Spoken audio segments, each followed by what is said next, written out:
Nous retrouvons tout de suite notre correspondant sur place, Mohamed Danyoko. Alors, le président Ibrahim Boubacar Keïta et son Premier ministre auraient été arrêtés par des soldats mutins. Pouvez-vous nous en dire plus?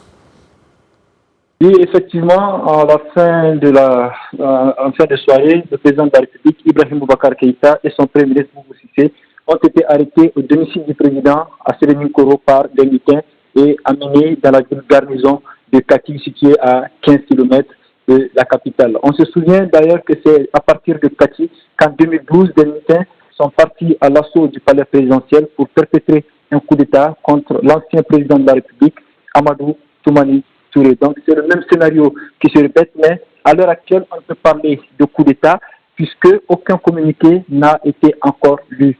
Ce qui est sûr, le président et son Premier ministre sont aux mains des mutins et tout de suite, il y a moins de 10 minutes, le signal de la chaîne de télévision nationale a été coupé. Un peu Alors avant, effectivement, tout est allé très vite. Tout est allé très vite, Mohamed Danyoko. Est-ce qu'on peut revenir au 18 août 2020 sur cette journée où tout est allé extrêmement vite? Dites-nous.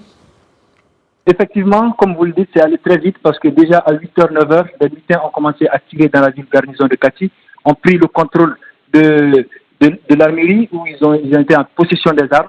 Il s'en est suivi des arrestations de hauts gradés et de personnalités, dont l'actuel ministre de l'économie, Abdoulaye Daffé, et le président de l'Assemblée nationale, Moussa Temine. Les noms sont cités. Et ensuite, il s'en est suivi des mouvements à Bamako, notamment au pied du monument de l'indépendance, où on a vu des jeunes du mouvement du 5 juin du Rassemblement des forces patriotiques manifester leur soutien à l'action des militaires. On se souvient que c'est ce mouvement-là qui est à l'origine de tout ce qui est en train d'arriver actuellement, parce que depuis le 5 juin, au lendemain des élections législatives, ils se sont mis ensemble, religieux, politiques et société civile, pour contester ces résultats, et cela a débouché sur une crise socio-politique. Donc ce sont les sympathisants et les partisans de ce mouvement-là qui vraiment ont manifesté à Bamako aussi, et on a vu que des bâtiments appartenant à un ministre, notamment l'actuel ministre de la Justice, a été incendié par des manifestants.